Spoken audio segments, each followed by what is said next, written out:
สถานีวิทยุกระจายเสียงพระพุทธศาสนา FM 104.5 เมกะเฮิรตซ์ เจริญสุขสาธุชนญาติโยมท่านผู้ฟังทั้งหลายทุกท่านทุกคน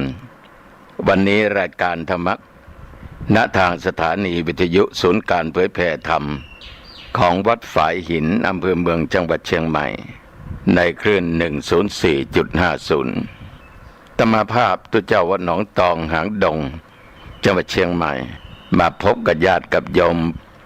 ให้ข้อคิดแก่ญาติแก่โยม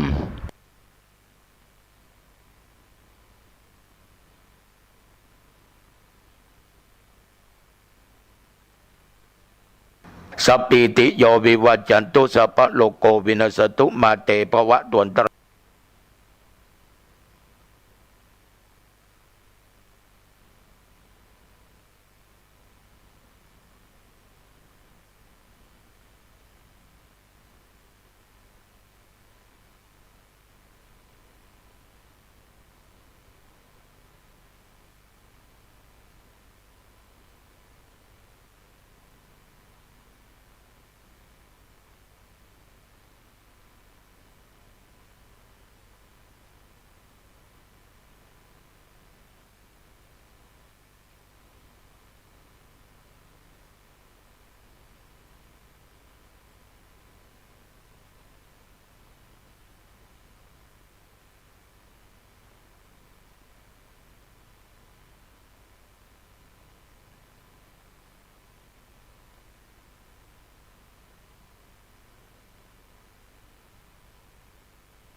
คือชีวิตของคนเรานี้ญาติโยมคำว่าปัญหานั้นไม่มีแก่ใครเป็นไปไม่ได้ตื่นเช้ามาก็มีปัญหากลางวันก็มีปัญหาตกเย็นก็มีปัญหาจะนอนยังมีปัญหาอีกแต่ว่าปัญหาเหล่านั้นที่เกิดขึ้นเราจะต้องมาคิดว่ามันเกิดจากเหตุอะไรคือพระสัมมาสัมพุทธเจ้าท่านตรัสว่าทุกสิ่งทุกอย่างนั้นเกิดแต่เหตุมันต้องมีเหตุยกตัวอย่างเช่นว่าจะนอนแล้วยังเป็นทุกข์ใจอยู่คิดถึงเรื่องราวต่างๆที่ผ่านมาคิดถึงเรื่องคนโน้นบ้างคนนี้บ้างเรื่องที่เกิดภัยต่างๆนี้ญาติโยมมันเกิดขึ้นได้ชาติภัยไปเกิดมาเป็นมนุษย์เป็นสัตว์มันก็แบกกรรมมาแล้วมาสร้างกรรมต่อแบกทุกข์มาแล้วก็สร้างทุกข์ต่อแต่ว่าถ้าจะตัดตอนมันบ้างลิดรอนมันบ้างก็สร้างกรรมที่ดีกรรมชั่วกรรมร้ายก็จะได้จืดจางหายไปกรรมดีมันมีเยอะเกิดมาเป็นมนุษย์มันก็จะมีความสุขแต่ความสุขกับความทุกข์มันจะมีมากกว่าสุขไม่ว่าเกิดมาจะเป็นหญิงเป็นชายโยมทั้งหลายการเกิดนี้เป็นทุกข์มากฉะนั้นพระพุทธเจ้าจึงแสวงหามรรคธรรมหาหนทางดับความทุกข์ตั้งหลายภพหลายชาติจนชาตินี้ได้ตรัสรู้เป็นพระพุทธเจ้าก็ถึงนิพพานซึ่งแปลว่าดับเย็นสงบไม่ต้องมาเวียนว่ายตายเกิดอยู่ในวัฏสงสารนี้อีกนี่โยมบางท่านบางคนนอนในห้องมีเครื่องอำนวยความสะดวกครบถ้วนบริบูรณ์ต้องการสิ่งไหนสมปรารถนา เงินทองฝากธนาคารหลายสิบล้านหลายร้อยล้านโยมก็ยังทุกข์อยู่เดี๋ยวนอนนานๆปวดหลังปวดบั้งเอว บางครั้งปวดศีรษะปวดเมื่อยไปตามร่างกายไอ้ท้องก็เกิดว่างขึ้นมาหิวอีกทานเข้าไปดื่มเข้าไปเดี๋ยวก็ย้ายหนักย้ายเบาอีกโยมทั้งหลายมันเป็นความทุกข์ที่เกิดขึ้นเป็นภัยที่เกิดขึ้นเราเกิดเป็นมนุษย์มีชีวิตอยู่อย่างนี้ก็ต้องเจออย่างนี้ไม่ว่าโยมและอาตมภาพความแก่ก็เป็นภัยโยมทั้งหลายชราภัยโยมอายุเท่าไหร่ล่ะอาตมาเท่าไหร่ล่ะแก่ไปทุกขณะทุกลมหายใจเข้าออกมันไม่หยุดแล้วไม่มีอะไรจะไปหยุดยั้งมันได้จะมัดมันจะดึงมันบอกว่าอย่าแก่นะกูนะมันก็ไม่ฟังหรอกโยมฉะนั้นญาติโยมมันก็เป็นภัยทำให้เราเกิดความทุกข์ทำยังไงไม่ให้มันแก่ทำยังไงไม่ให้เหี่ยวไม่ให้แห้งถามว่าทำได้ไหมมันก็ทำได้แต่มันก็หนีไม่พ้นไอ้ความเป็นจริงจริงก็คือจริงไม่จริงก็คือไม่จริงเพราะมันเป็นอนิจจังทุกขังอนัตตาพยาธิภัยการเจ็บไข้ได้ป่วยมันมีเหมือนกันทุกคนจะป่วยมากป่วยน้อยเจ็บมากเจ็บน้อยตัวเจ้าวัดหนองตองนี่โยมทั้งหลายก็หนีไม่พ้นญาติโยมทุกท่านก็หนีไปที่ไหนไม่ได้จะหลบจะหลีกจะหลีไปแอบอยู่ตรงไหนก็คงไม่ได้ฉะนั้น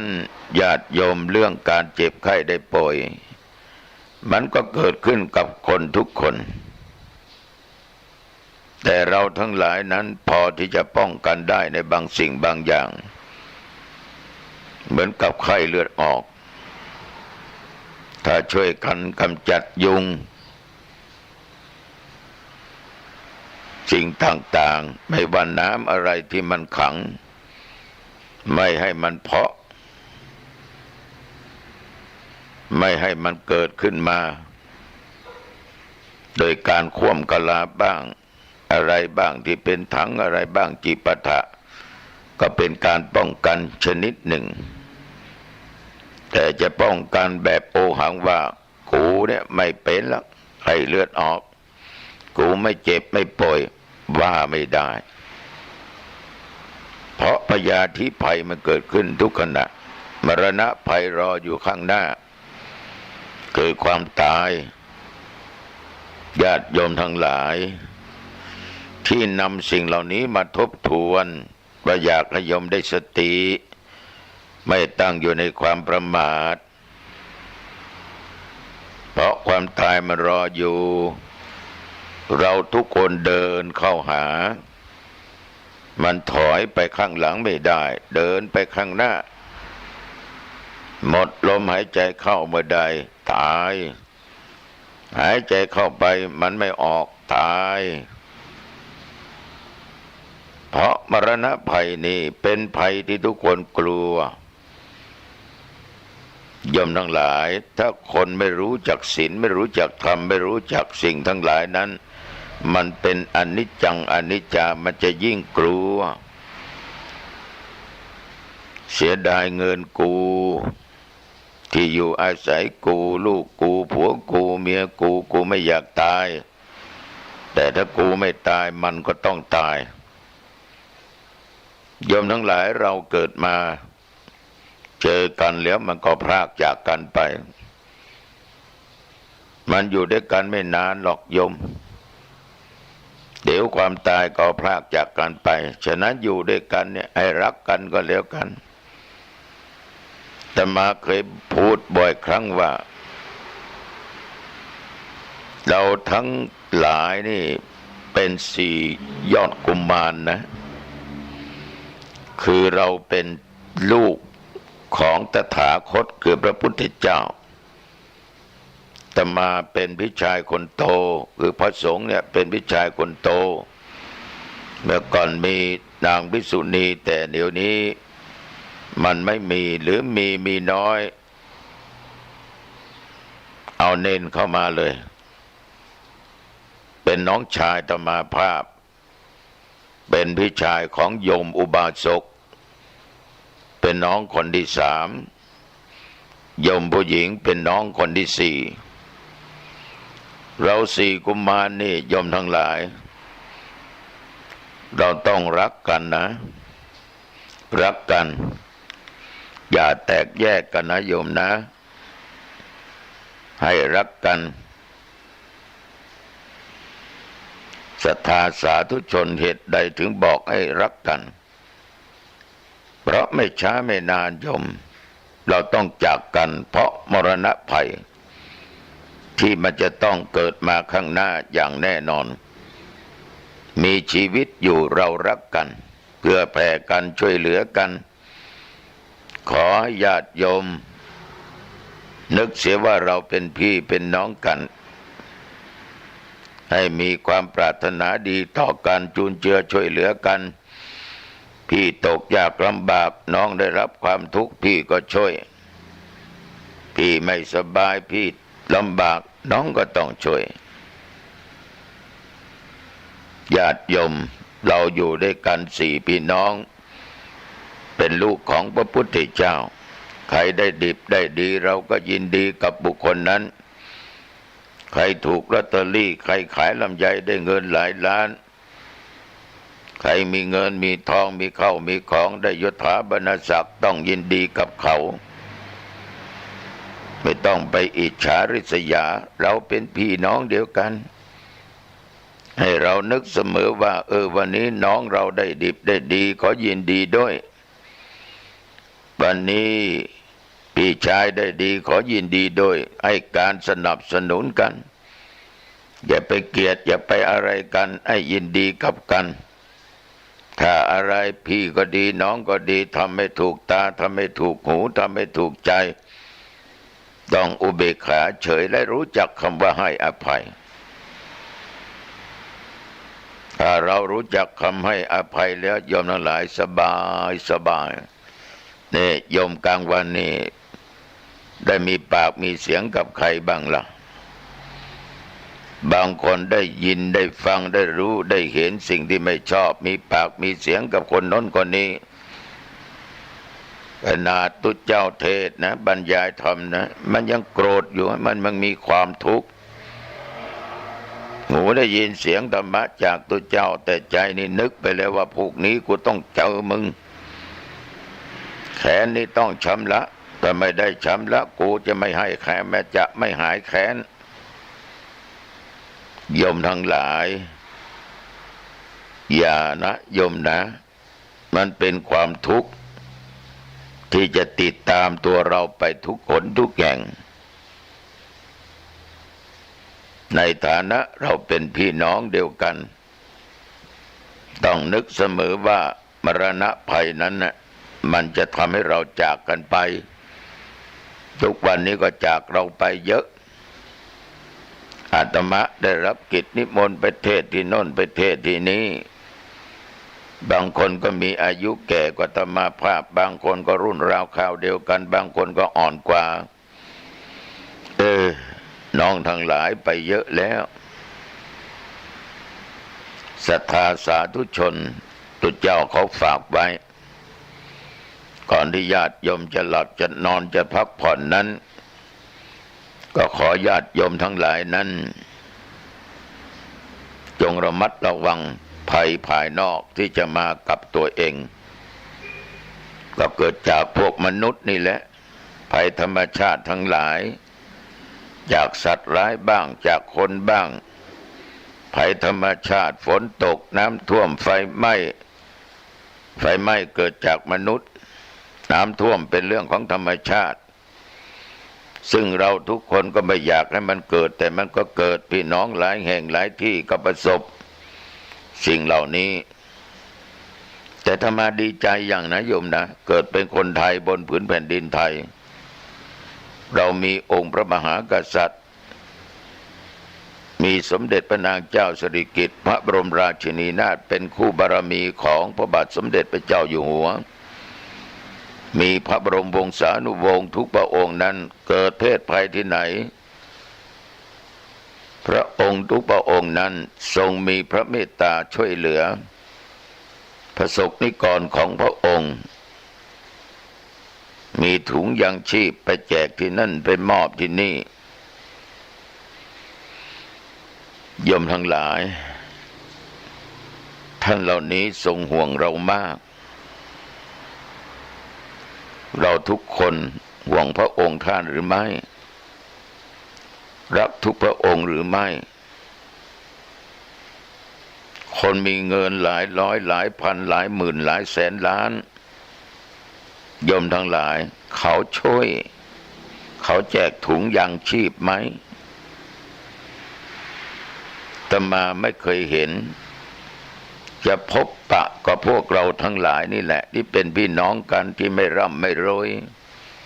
หาเช้ากินค่ำไฟไหม้น้ำท่วมที่ไหนตุเจ้าก็ประกาศ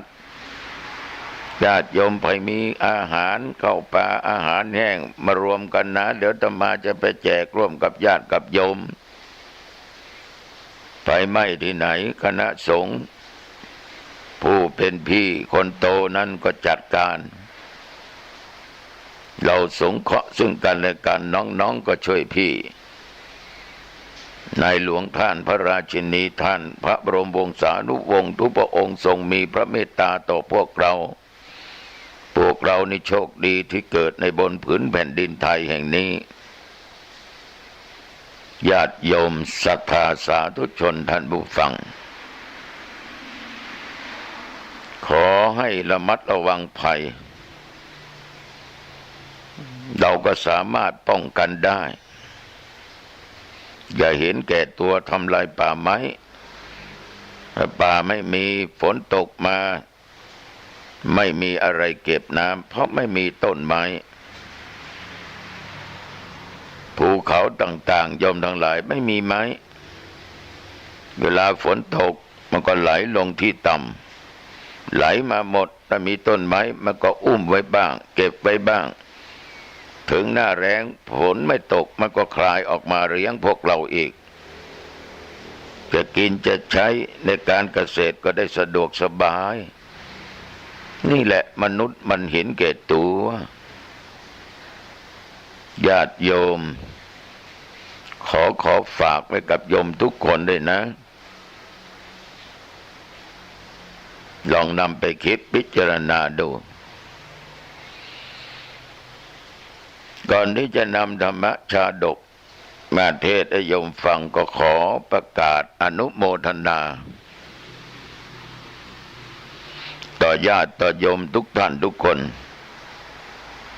เมื่อวันที่10ที่ผ่านมานี้ทางวัดหนองตองมีอาตมาประสงค์องค์เด่นศรัทธาญาติโยมได้จัดงานบุญงานกุศลยกช่อฟ้า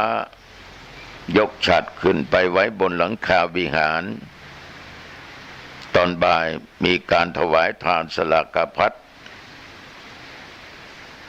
ต้องขอบใจต่อญาติโยมทุกสารทิศที่ไปร่วมบุญกันมากเป็นพันคนนะต้องขออภัยที่ไม่ได้พูดคุยกับญาติกับโยมอาหารการกินก็คงจะขาดตกบกพร่องไปเพราะขาดไม่ถึงจริงๆญาติโยมไปร่วมบุญกันเยอะ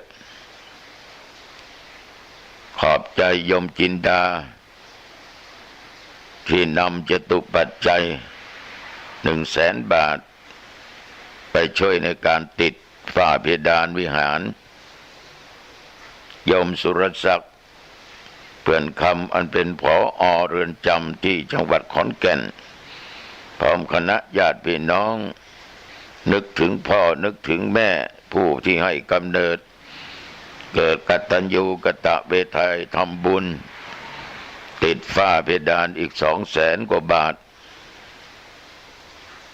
โยมบุรินทร์วาดภาพที่หน้าวิหารอีก50,000 บาท โยมวสันต์อินชื่นพร้อมครอบครัวเอาผมเอาชัดก็เหลือกันหลวงพ่อ40,000 บาทขอบใจต่อญาติโยมชาวบ้านหนองตองและทุกท่านที่ถวายทานหวยสลากในครั้งนี้ต้องขอขอบใจจริงๆอีกประการหนึ่งในวันนั้นผมเองขอกราบขอบพระคุณพระเดชพระคุณหลวงพ่อพระธรรมมังคลาจารย์หรือหลวงปู่ทองพระมหาเถระผู้เปี่ยมด้วยเมตตาธรรมไปเป็นประธานยกช่อฟ้ายกฉัตรขึ้นบนวิหารขอบใจต่อพระมหาเถระทุกรูปทั้งพระสงฆ์องค์เด่นจำนวน108 รูปด้วยกันขอขอบใจมากๆญาติโยมศรัทธาสาธุชนทั้งหลายเรื่องบุญเป็นเรื่องดีชีวิตเรามีอยู่ทุกวันนี้เพราะเรามีดีอยู่ในตัวเรามีคุณแห่งพระพุทธพระธรรมพระสงฆ์คือมีดีมีของอันประเสริฐอยู่ในจิตในใจเรามีอายุอยู่ปุณนี้ได้ให้โยมภูมิใจว่าเรามีดีคุ้มครองโยมทั้งหลายในชีวิตนี้ให้โยมรักพระพุทธพระธรรมพระสงฆ์มากๆนะรักนั้นต้องเชื่อฟังคำสั่งคำสอนนำคำสั่งคำสอนไปปฏิบัติเพื่อมรรคผลนิพพานนั้นรักจริงไม่ใช่ว่ามีเงินมีทองมีข้าวมีของมีทรัพย์สมบัติได้มาในทางทุจริตไปปล้นไปลักไปโลภไปโกงของเขามาข่มเหงเขามาบอกว่ารักพระพุทธเจ้าบ้านมีพุทธรูปเยอะหลวงพ่อหลวงพี่ก็แยะโยมจะกอดสารูปพระพุทธองค์ไว้ขนาดไหนโยมก็ได้ชื่อว่าไม่รักพระพุทธเจ้าไม่ได้รักพระธรรมเพราะพระธรรมกับศีลนั้นสอนให้คนละความชั่วทำความดีให้มีแต่สิ่งดีๆเกิดขึ้นในชีวิตบางคนเอาคัมภีร์เอาพระไตรปิฎกไว้ในห้องผมนี่มีธรรมะเยอะแต่ไม่ได้รักษาศีลไม่ได้ปฏิบัติตามธรรมผิดประพฤติผิดในกามบ้างในลูกในผัวในเมียคนอื่นด่าคนโน้นด่าคนนี้พูดอะไรไม่ตรงกับความเป็นจริงยุยงยุแย่ลักขโมยฆ่าสัตว์ตัดชีวิตฆ่ามนุษย์ดื่มของมึนเมายาเสพติดอยู่ตลอดบอกว่าผมรักพระธรรมผมรักพระพุทธผมรักพระสงฆ์นั่นไม่จริงหรอกถ้าโยมรักพระสงฆ์นั้นต้องละความชั่วทำความดีพระสงฆ์นำธรรมะมาเผยแผ่เราก็นำไปคิดไม่ใช่บอกให้ฟังแต่ได้ฟังแล้วก็นำไปคิดพิจารณาเหมือนตุเจ้าน้องตองพูดอยู่ขณะนี้ศรัทธาสาธุชนญาติโยมท่านผู้ฟังทั้งหลายขอให้เรารักพระพุทธเจ้ารักพระธรรมรักพระสงฆ์แก้ว3 ประการนี้เป็นแก้วอันประเสริฐเป็นแก้วอันเลอเลิศไม่มีแก้วใดๆในโลกนี้จะเสมอเหมือนได้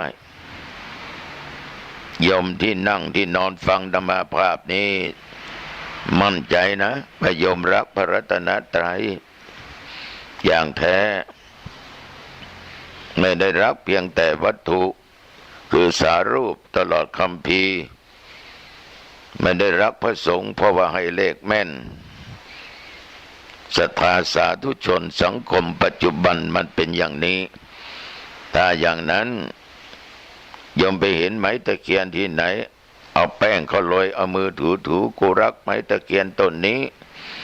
กูรักจอมปลวกนี้รักต้นกล้วยนี้เอาสัตว์แปลกประหลาดก็ไปกราบไปไหว้รักปลาไหลทองมากโยมทั้งหลายมันอะไรกันฉะนั้นญาติโยมขอให้เราทุกคนสร้างความดีเชื่อบุญเชื่อบาปมีจริงบุญมีจริงกรรมดีมีจริงกรรมชั่วมีจริงเพราะสิ่งเหล่านี้จะทำให้เรานั้นเป็นไปอย่างไรก็ได้ทำไม่ดีก็ได้ไม่ดีทำดีก็ได้ดีบุ พูดไปพูดมารบกวนเวลามากพอสมควรโยมก็จะหลับแล้วจะนอนพักผ่อนแล้วต้องขออภัยเอาญาติโยมก่อนจะหลับจะนอนปิดประตูบ้านประตูหอเรือนให้เรียบร้อยปิดประตูหน้าต่างใส่กลอนสนะโยมนะเก็บของมีค่าไว้เรียบร้อยสร้อยกับแหวนกับอะไรก็ตามสตุ้งสตางค์เพราะมันเป็นความทุกข์ที่เกิดขึ้นเป็นประจำจากโรคภัยไข้เจ็บต่างๆสาธุชนญาติโยมทั้งหลายบางครั้งโยมได้ยินได้ฟังเสียงที่ไม่ถูกใจที่เข้าหูมาก็ทำให้โยมไม่สบายใจได้มันก็อย่างนี้แหละญาติโยมเราอยู่กับคนหมู่มากคือเหมือนวันสองวันนี้อาตมาเองไปเทศน์แล้วก็ไปบรรยายเกี่ยวกับเรื่องของอบายมุขประการสำคัญเรื่องการดื่มการเสพ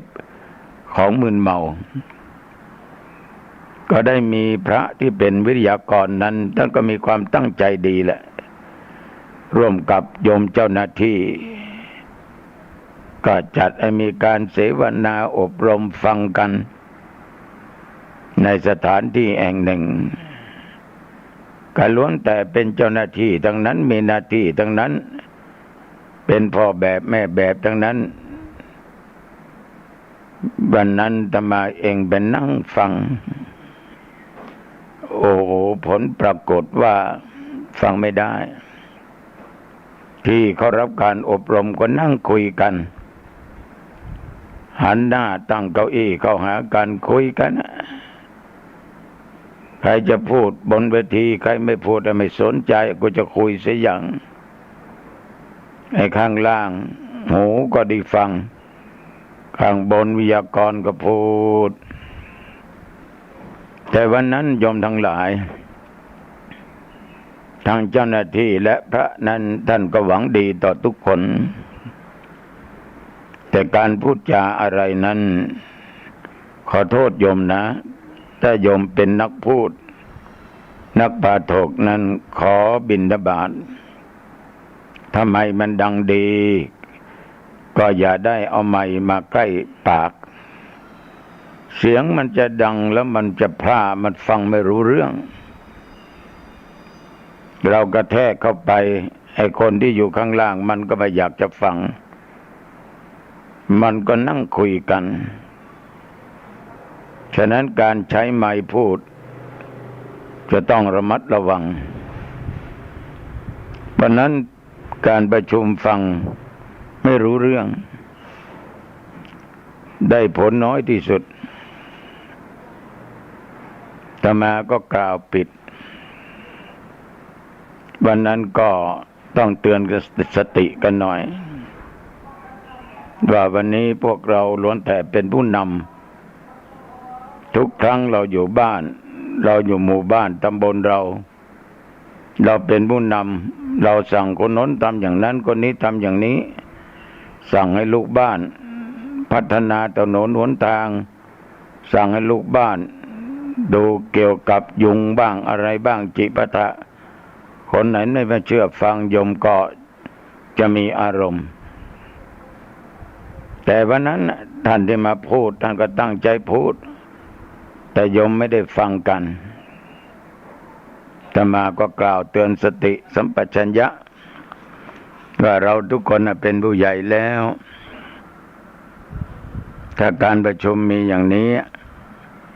ประชุม100 ครั้งมันก็ไม่ได้ผลเพราะทุกคนนั้นไม่มีสติไม่มีขันติธรรมมัวแต่พูดเดี๋ยวคุยกันถ้าเราตั้งใจฟังในประชุมครั้ง2 ครั้งก็รู้เรื่องญาติโยมบางคนไม่เข้าใจก็บอกว่าหลวงพ่อนี่ด่าแท้จริงไม่ได้ด่านะโยมนะเตือนสติกันต้องเคารพต่อสถานที่ต้องเคารพต่อผู้ใหญ่ที่เป็นประธานอยู่ตรงนั้นต้องเคารพต่อวิทยากร ที่มาบรรยายให้เราฟังถ้าเราขึ้นไปอยู่บนเวทีบนสแตน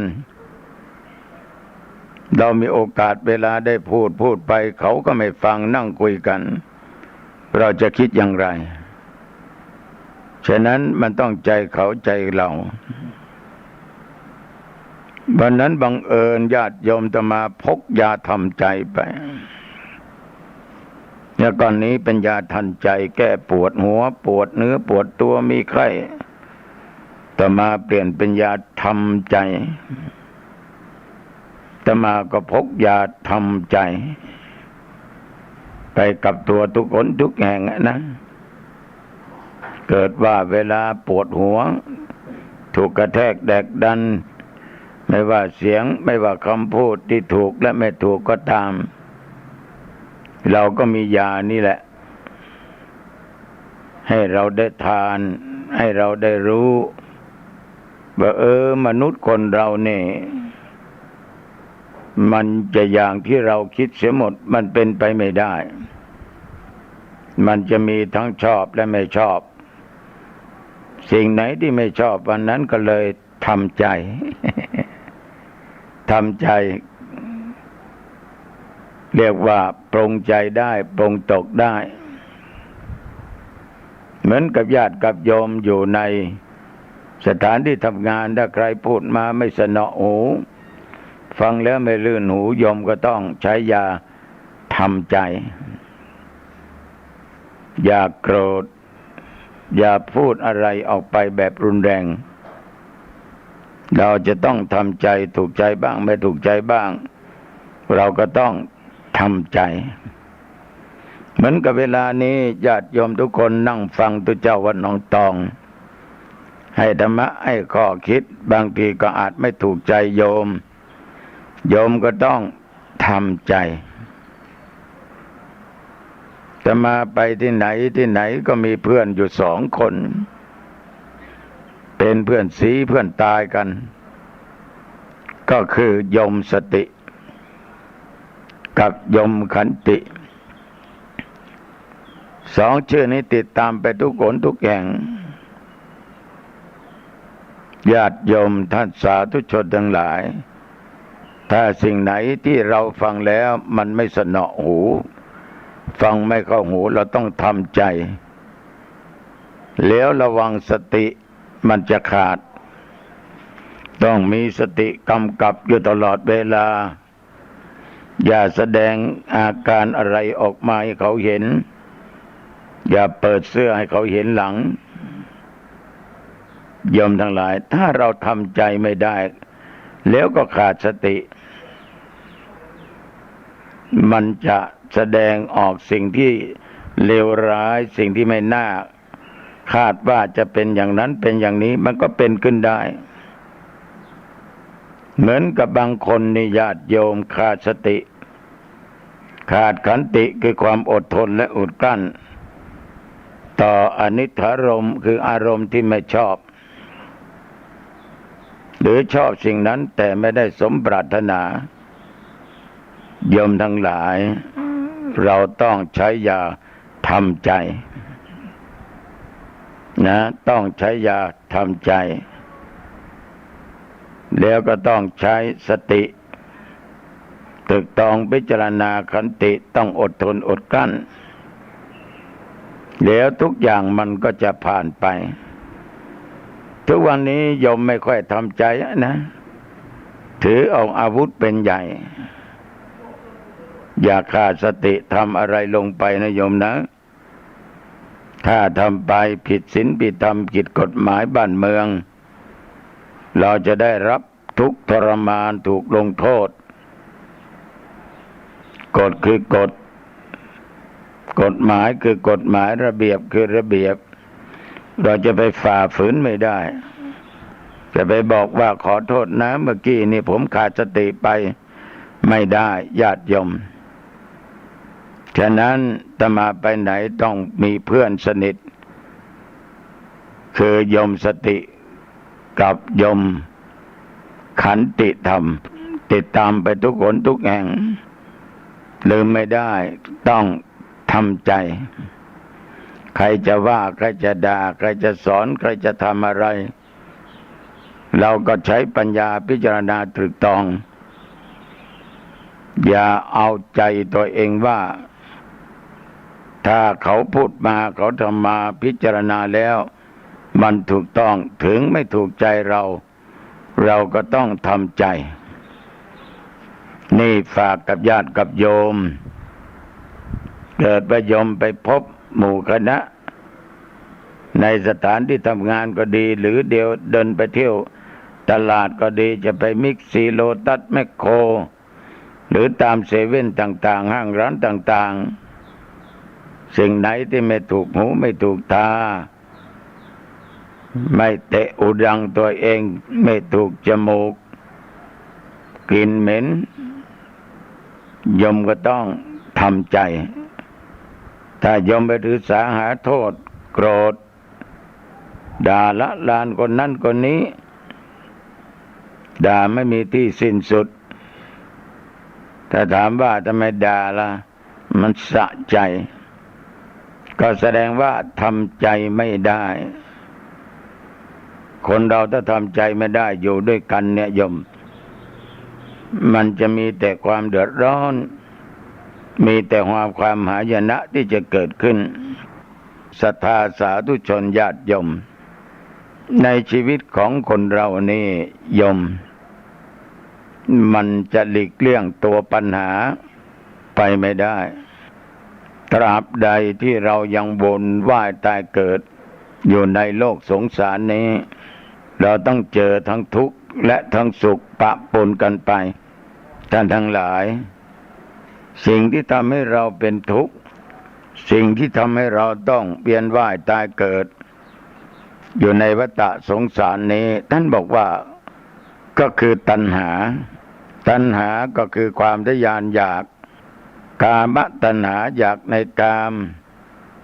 หลงละเลงในรูปในเสียงในกลิ่นในรสในการสัมผัสถูกต้องญาติโยมทั้งหลายถ้าหากว่าติดในสิ่งเหล่านี้มันก็ทำจิตใจของเรามัวหมองเศร้าหมองได้เพราะตัวกิเลสมันเกาะแกะอยู่ในด้านจิตใจของเรา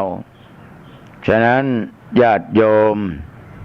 เรื่องต่างๆเรื่องตัวตัณหากามตัณหาคือเรื่องของกามคุณทั้งห้าดังที่กล่าวภาวะตัณหาคือความอยากได้นั่นอยากได้นี้อยากได้ตำแหน่งดีๆอยากมียศถาบรรดาศักดิ์อยากจะได้ความสุขอยากจะได้ความสรรเสริญยกยอปอปั้นอยากมีตำแหน่งสูงยิ่งขึ้นไปอยากมีคนห้อมล้อมอยากได้ของฝากจากเพื่อนฝูงญาติโยมศรัทธาสาธุชนความอยากตัวนี้ก็เป็นตัวตัณหาเราเรียกว่าภาวะตัณหาคนเรามีความอยากได้นั้นอยากได้นี้โยมทั้งหลายมันก็เพิ่มทุกข์ขึ้นเมื่อมันไม่ได้สมปรารถนาก็ยิ่งทุกข์เหมือนโยมผู้ชายอยากเห็นผู้หญิงสวยๆงามๆโยมผู้หญิงอยากเห็นผู้ชายหน้าตาดีรูปหล่อถ้าอย่างดูเต้าหนองตองนี่เขาไม่มองเหมือนเสถอะศรัทธาสาธุชนหลงในเสียงก็เป็นทุกข์หลงในกลิ่นก็เป็นทุกข์หลงในรสก็เป็นทุกข์หลงในสัมผัสของนิ่มนวลก็เป็นทุกข์เพราะมันเป็นกามตัณหาหรือหลงในรูปหลงในยศถาบรรดาศักดิ์ตำแหน่งหน้าที่กูอยากเป็นนั่นกูอยากเป็นนี่กูอยากได้นี้กูอยากได้นั้นเห็นเขามีกูก็อยากได้ญาติโยมมันทุกข์ไหมล่ะมันทุกข์เหมือนอาตมาภาพปัจจุบันนี้ก็ดำรงตำแหน่งเจ้าวาดวัดหนองตองและเจ้าคณะอำเภอหางดงย้อนไป50 ปีก่อนนะเป็นสามเณรเมื่อเป็นคฤหัสถ์อยากเป็นเณรได้สมใจก็อยากเป็นตุเจ้าอายุ20 ปีบริบูรณ์ก็อุปสมบทเป็นตุเจ้า เป็นพระเจ้าก็อยากจะมีตำแหน่งหน้าที่อยากจะเป็นนักเทศน์อยากเทศน์ดังๆอยากให้ญาติโยมมานิมนต์ไปเทศน์ญาติโยมทั้งหลายความอยากเหล่านั้นถามว่าเป็นทุกข์ไหมถ้าอาตมาภาพทะเยอทะยานอยากอยู่ตลอดดิ้นรนสหานั้นทุกข์อย่างแน่นอนอาตมาก็ปล่อยไปตามธรรมชาติตามภาวะของมันไม่ช้านานก็ได้เป็นตุเจ้าเจ้าอาวาสองค์ก่อนลาสิกขาบทก็รักษาการเจ้าวาดต่อมาได้เป็นเจ้าอาวาสเป็นรองเจ้าคณะตำบลเป็นรองเจ้าคณะอำเภอเดี๋ยวนี้ก็เป็นเจ้าคณะอำเภอถามว่าเราดิ้นรนเสาะหาไหมสิ่งเหล่านี้เราก็พูดได้เต็มปากว่าเราไม่ได้ดิ้นรนไม่ได้เสาะหาไม่ได้แสวงหาแต่ว่าสิ่งเหล่านี้มันเป็นบุญเป็นวาสนาที่เรามาได้อยู่ในตำแหน่งนี้พระมหาเถระหลายรูปอายุพรรษาอ่อนกว่าอาตมาภาพก็เป็นรองจังหวัดเป็นเจ้าคณะจังหวัดเป็นเจ้าคณะภาครองภาคไปก็มีเยอะแยะนั่นคือบุญวาสนาของเขา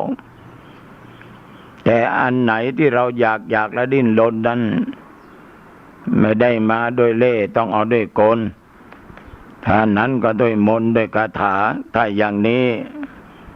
เป็นทุกข์แน่นอนญาติโยมทั้งหลาย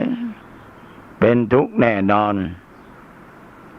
อยากได้นั่นอยากได้นี่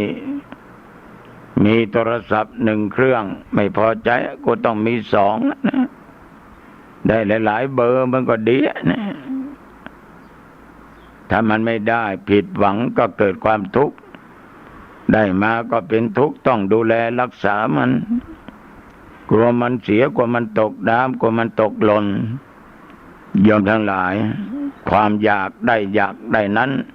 อยากได้นี้อยากมียศถาบรรณศักดิ์ตำแหน่งมันก็ทำให้เกิดทุกข์ไม่อยากเป็นอะไรวิภาวะตัณหาไม่อยากทำความดีไม่อยากรักษาศีลไม่อยากทำบุญไม่อยากจะไปสวรรค์ใครอยากไปก็ไปเถอะกูไม่ไปนะไม่อยากนิพพานพอตอนนิพพานแล้วไม่ได้มาเกิดกูไม่อยากไปกูอยากจะเป็นมนุษย์ความไม่อยากสร้างคุณงามความดีไม่อยากนั้นไม่อยากนี้ก็เป็นตัวกิเลสเป็นตัณหาโยมทั้งหลายมันก็ต้องทำให้เราทุกคนเวียนว่ายตายเกิดอยู่ในวัฏสงสารอย่างนี้ตลอดไปฉะนั้นญาติโยมถ้าญาติโยมอยากจะมีความสุขมีความสนุกก็ต้องใช้ยาลดไข้นั่นก็คือตัวตัณหาตัวกิเลสเพราะกิเลสนี้มันเร่าร้อนถ้าใครได้ฟังพระสวดโยมทั้งหลายราคะอคิไฟคือราคะโทสะอคิไฟคือโทสะโมหะอคิไฟคือโมหะคือความหลงฉะนั้นศรัทธาสาธุชนญาติโยมไฟมันร้อนแต่ไฟกิเลสมันร้อนยิ่งกว่าไฟภายนอกฉะนั้นทุกสิ่งทุกอย่างนี้มันจะดับไฟได้มีความสุขได้ก็อยู่ที่ตัวเองเหมือนอาตมาได้บอกข้างต้นเมื่อกี้ว่าอาตมาไปไหนก็มีเพื่อนสนิทคืออ้ายสติกับอ้ายขันติติดตามไปทุกคนทุกแห่งถ้าเรามี2 อย่างนี้มีสติควบคุมอยู่ตลอดเวลามีความอดทนอดกลั้นต่อสิ่งที่ยั่วยุโยมทั้งหลายเราก็ปลอดภัย ความทุกข์ก็เกิดกับเราได้ยากฉะนั้นในชีวิตแต่วันที่ผ่านไปนั้นโยมทั้งหลายอย่าลืมต้องมีสติให้พิจารณาอยู่ตลอดเวลาว่าเวลาเดี๋ยวนี้เราจะได้พัดพรากจากของรักของชอบใจทั้งสิ้นเรามีความแก่เป็นธรรมดาไม่สามารถล่วงพ้นความแก่ไปได้เราก็มีความเจ็บเป็นธรรมดาไม่สามารถล่วงพ้นความเจ็บไปได้เรามีความตายเป็นธรรมดาไม่สามารถล่วงพ้นความตายไปได้ถ้าเราคิดดังนี้ในชีวิตเราก็มีสุขแต่ถ้าเราไม่ได้คิดโยมทั้งหลายความทุกข์มันก็เกิดขึ้นกับเราดังอาตมาว่าเมื่อกี้นี้ว่าถ้าหลงในกามคุณไปเลยหลงในยศถาบรรดาศักดิ์ญาติโยมทั้งหลายแล้วไม่อยากทำความดีโยมก็ต้องเจอทุกข์อยู่อย่างนี้ตลอดไปที่ว่านิพพานังปรมังสุขังนิพพานเป็นสุขอย่างยิ่งก็ไม่ต้องถามหาเพราะเราเบื่อสร้างคุณงามความดีไม่อยากจะไปนิพพานฉะนั้นศรัทธาสาธุชนในชีวิตของคนเรามันผ่านไปย่อมทุกสิ่งทุกอย่างมันย่อมเป็นอดีตไปได้แต่มันผ่านไปมันก็เป็นอดีตไปเหมือนเวลาที่นั่งพูดให้ญาติโยมได้รับฟังกันนี้มันผ่านไปก็ไม่สามารถที่จะกลับมาที่เก่าที่เดิมได้แต่ถ้าเป็นนาฬิกาเราสามารถดึงกลับหมุนไปข้างหน้าแล้วหมุนย้อนหลังได้ให้มันอยู่ตรงเลขอะไรก็ได้ไม่ว่าเลข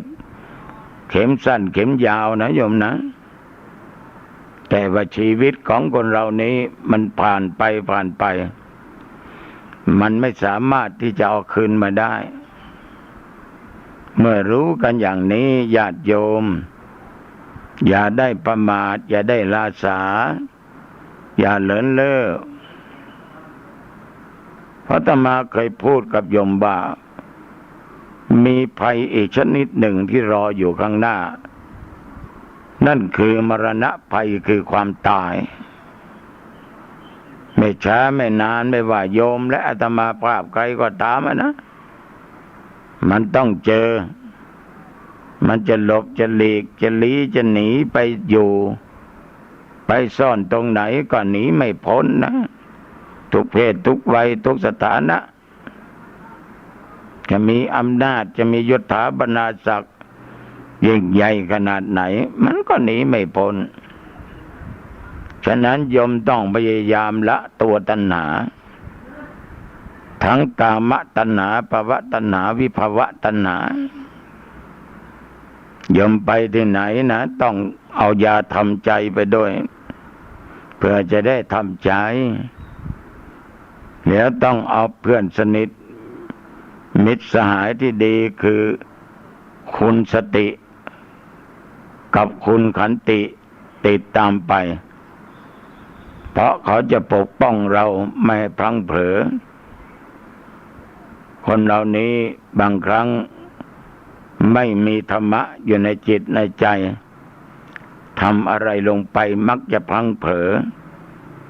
แล้วก็ทำให้เสียอนาคตฉะนั้นวันนี้ขอฝากปกิณกะหลายรสหลายอย่างให้ญาติโยมลองนำไปคิดนะสัพพิติโยวิวัจจันตุสัพพะโลกโกวินัสตุมาเตภวะตวนตรโยสุขีติกายุโกภวะอภิวาตานะสีลิสานิจังวุตาปัจจายิโนจตารโรธรรมวัฏฐันติอายุวันโนสุขังพล